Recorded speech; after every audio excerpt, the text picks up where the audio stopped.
We welcome in Chris Forsberg. He covers the team for ESPNBoston.com. Chris, how surprised are you considering Rondo's history and the fact that he was suspended for 2 games earlier this season for throwing a ball at an official? How surprised are you this was just 1 game? Yeah, I'm sure there was a little bit of consideration about whether it could have been more than a game, but it was so borderline to begin with. You almost wonder if Rondo hadn't had that initial run-in, they might have even have let this one pass, but I think there was just too much evidence here. You know, you just can't touch an official, and David Stern has made that clear, and they came down a little bit harsh on him because it's the playoffs, but, you know, I think the Celtics understand the 1-game suspension, and they're just going to have to make do without him here in Game 2 against the Hawks. It's a big game. They dropped Game 1, so what is Plan B? How do they replace him in the lineup?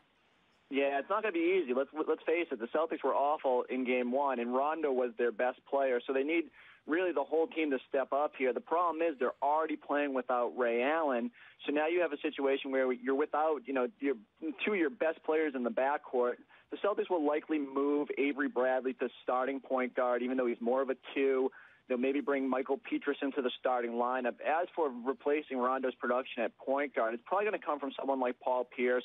He'll play that point forward role. You know, Paul still excels at having the offense run through him. He can distribute. We've seen times this year, especially when Rondo was out earlier, Pierce was able to do what Rondo does, 10 assists per game. You know, it sounds crazy because he's such a good scorer, but he can still facilitate. They got to figure out a way to make sure this offense still runs smoothly without Rondo, and Pierce will play the biggest role in that part. You know, Chris, I mean, we do a lot of second-guessing in the playoffs. This is a Boston team that decided to rest some of their starters, get them a little healthier. It's an older team, so we kind of get that. But do you think that maybe that might have cost them home court advantage and could come back and bite them a little bit? Oh, no doubt. Like, I mean, you can go back to the beginning of the year when they let a lot of winnable games get away.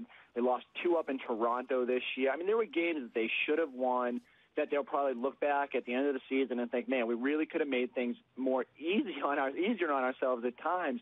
But that's sort of been the Celtics season in a nutshell. Nothing has come easy from losing Jeff Green and Chris Wilcox to heart ailments to all the injuries they've battled. It's been a continual grind. And, you know, Doc Rivers says he actually likes that about his team, that whenever their backs are up against the wall, they found a way to be the best, you know, a better team, that they actually played better in that situation. So it wouldn't surprise me in the least if the Celtics find some sort of silver lining in this, if they use it as motivation in Game 2. And, hey, who knows how it'll all play out. But if they win tomorrow night in Game 2, they'll still have a chance in the series, and it'll be interesting to see how it plays out from there. Well, we always seem to find out what the Celtics team is made of against those Atlanta Hawks. ESPNBoston.com's Chris Forsberg with the very latest on this breaking news. Rajon Rondo suspended for 1 game.